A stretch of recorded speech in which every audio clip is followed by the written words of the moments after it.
நண்பர்களே வணக்கம். This is day 2 of cutting series.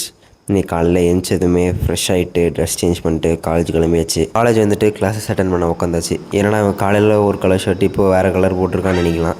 ஏன்னா எங்களுக்கு லாஸ்ட் பீரியட் லேப் இருந்ததுனால யூனிஃபார்ம் போடணும். அண்ட் காலேஜும் முடிச்சுட்டு நம்ம நேராக ஹாஸ்டல் வந்தாச்சு. ஹாஸ்டல் வந்து ட்ரெஸ் சேஞ்ச் பண்ணிட்டு ஜிம்முக்கு கிளம்பியாச்சு.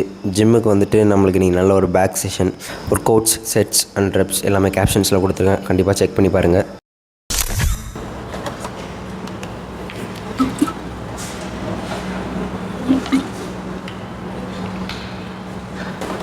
நிறைய பிக்னஸ் என்கிட்ட கேட்குறது என்னன்னா, ப்ரோ இப்போ தான் ஜிம் ஸ்டார்ட் பண்ணுறேன், ஏதாச்சும் ஒர்க் அவுட் டிப்ஸ் சொல்லுங்கள் அப்படின்னு கேட்குறீங்க. If you fresh to gym, நீங்கள் இப்போ தான் ஜிம் ஸ்டார்ட் பண்ணுறீங்கன்னா பெர்ஃபெக்டாக இருக்கும்னு நினைக்கிறீங்க. உங்களை சுற்றி எல்லோரும் வெயிட் நிறைய அடிக்கலாம், அண்ட் உங்களை சுற்றி எல்லோரும் சைஸில் பெருசாக இருக்கலாம், இல்லை வேரியேஷன்ஸ் டிஃப்ரெண்ட்டாக போகலாம். ஆனால் நீங்கள் அதெல்லாம் ஃபோக்கஸ் பண்ணாமல் stick to the basics. And உங்களுக்கும் உங்கள் ஜிம்மில் ஒரு ட்ரெயினர் இருக்காங்க, அவர்கிட்ட கேட்டு அன்னன்னைக்கு ஒரு ஒர்க் அவுட்டை கரெக்டான ஃபார்மில் போடுங்க. Weight doesn't matter. கரெக்டான ஃபார்மில் போடும்போது நீங்கள் போடுற மசிலுக்கு கரெக்டாக டார்கெட் ஆகும். அது மட்டும் இல்லாமல் கன்சிஸ்டன்சி தான் மெயின் கீ. நீங்கள் கன்சிஸ்டண்ட்டாக இல்லாட்டி உங்களால் ரிசல்ட் பார்க்கவே முடியாது.